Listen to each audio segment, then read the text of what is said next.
It was a tide of humanity such as the world had never seen. King Xerxes of Persia, driven by the ghost of his father and his own godlike ambition, marched west. Herodotus tells us they drank rivers dry. Against this unstoppable storm stood a peculiar obstacle: Sparta.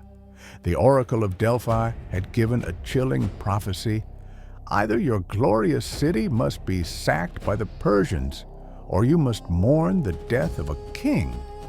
For Leonidas, the choice was simple.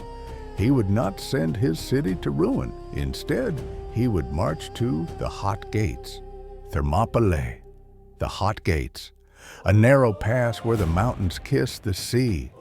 Here, numbers meant nothing.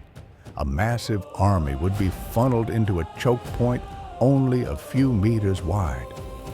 Leonidas arrived with just 300 Spartans and a few thousand allies. When a Persian scout reported that the Spartans were calmly combing their hair and exercising, Xerxes laughed. He demanded they lay down their weapons. Leonidas's reply was two words, immortalized in history: Molon Labe. Come and take them. For 2 days, the might of the East crashed against the bronze wall of the West. The Persians, lightly armored and accustomed to open warfare, found their shorter spears useless against the long Greek dory. Wave after wave came: Medes, Scythians, even the elite immortals. They were slaughtered. The Spartans fought as a single organism, a machine of death protected by overlapping shields. In the cramped pass, Xerxes witnessed the unthinkable. His empire was bleeding, stopped cold by a handful of free men.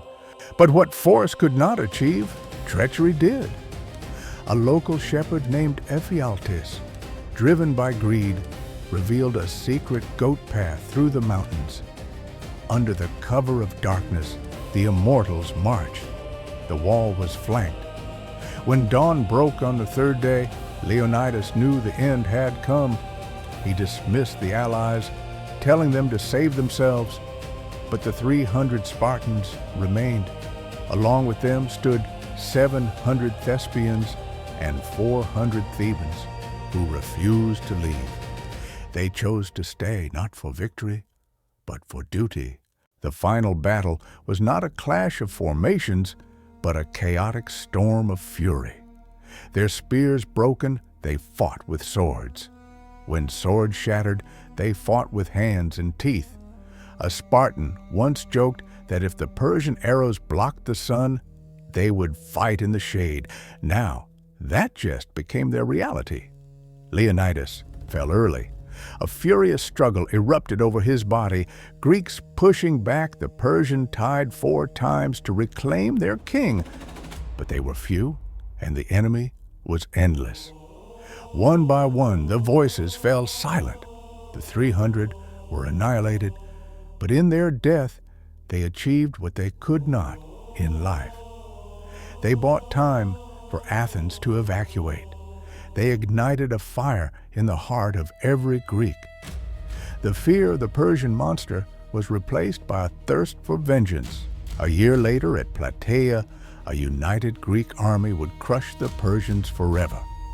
At the side of the Hot Gates, a simple stone was placed with an inscription that echoes through millennia. Go tell the Spartans, stranger passing by, that here obedient to their laws, we lie